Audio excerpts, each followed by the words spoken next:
What's up, Thrashers, and welcome back once again to the Thrash Maniac 99 YouTube channel, and I am back, excuse me, with yet another album review, and today I am talking about the latest offering from Lithuanian death metalers Crypts of Despair, with their new album, We Belong in the Grave. This also came out on April 18th, this time on Transcending Obscurity, and this is the band's third studio full-length overall, and my first time checking out this band. A lot of firsts this weekend. Comes with the territory. So when I was looking up information about this band in terms of like who I might get comparisons to, I was somewhat accurate, but at the same time, not so much. You'll find out as we go along throughout this album. So one thing that definitely comes out in a big way on this album, well, actually quite a few things that are apparent on almost every single song. You get some really heavy breakdowns that I don't know if I would necessarily call them deathcore breakdowns or just like even slower breakdowns you would get in death metal. But you also get a lot of tremolo riffs, lots of dissonant melodies. Like any melody that comes in on this album at all is driven by dissonance. Other than that, like tone-wise, this is just heavy, thick, chunky, blunt force trauma when it comes down to a lot of the riffs that come along. But we kick things off with the title track, and after like 75 seconds of needless ambience, gets into thick guitars with dissonant melodies on top, and then it grooves pretty well, and then you get your blasts and tremolos, which blasts and tremolos, like I said, are pretty much almost across the board on this album, like to add more intensity to a lot of these songs. Briefly, though, you get a couple of Morbid Angel nods with some of the riffs towards the end of the song before it chugs to the end, and then Terminal Days gets a little bit more aggressive and even gets into some thrashy rhythms here and there, which was pretty cool. And then Obliteration of the Impure, we get back to like really thick riffs and grooves, but then it lumbers pretty nicely, like a nice lumbering groove to kind of slow things down and not go insanely fast. But then we get back to nasty tremolos. There's even a little tribal beat before you just get clocked in the jaw with blast beats and thrashy moments.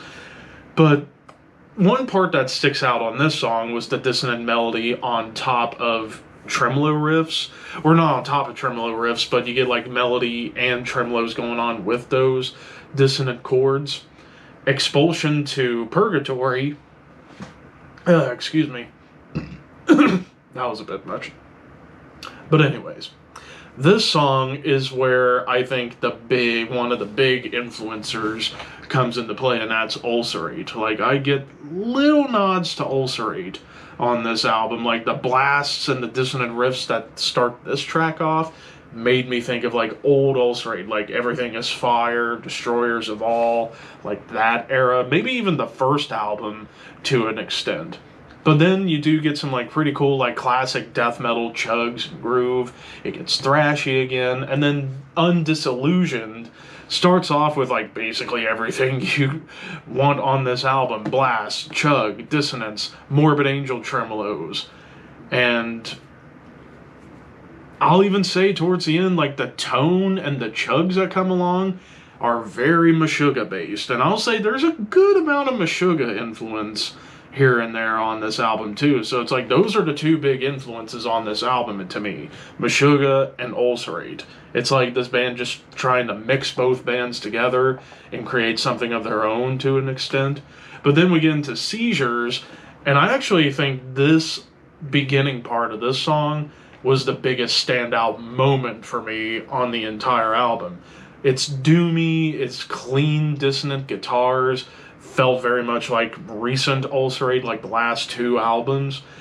And it kind of stays really doomy in the first half, but then it gets more into the standard tropes of the album. Dissonant tremolos, blast beats, standard tremolos, breakdowns, groove. Precipitous,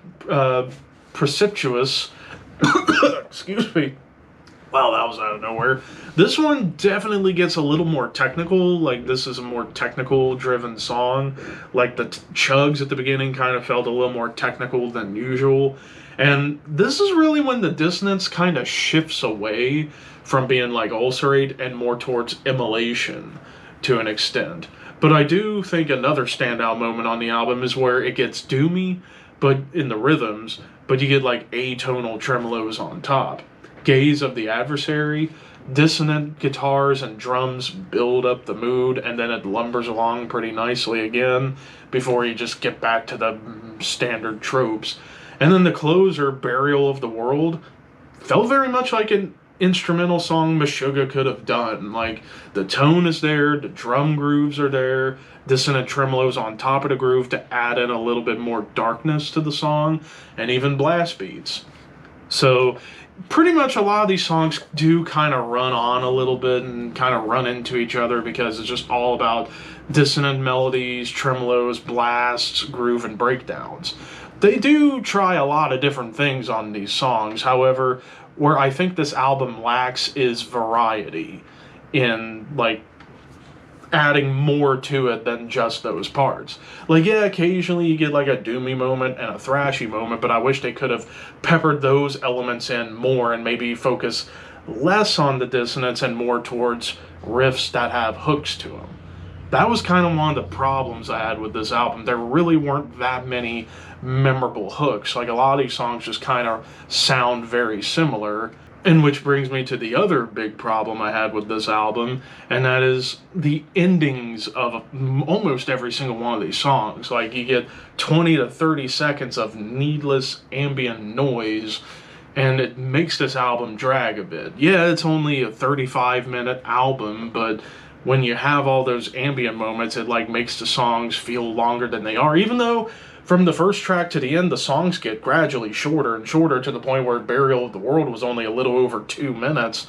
But still, when you have those needless ambient endings, it makes the songs feel longer than they are. So you could have just cut those moments out, and I think you would have been able to whittle this album down to about 30 to 31 minutes. But overall, musically, it's still pretty solid, even if things kind of sound too close together. I'm going to give this a 3 out of 5. I think there's potential with this band. This is still good stuff. Almost like you're taking, like I said, Meshuggah and Ulcerate and put them together into something unique. But for the most part, it was still pretty good. But of course, those are just my opinions. What did you guys think? Let me know in the comments below. Don't forget to like, comment, share, subscribe, all that fun stuff. But until next time, thank you for watching. Keep your horns high and your dreams wet.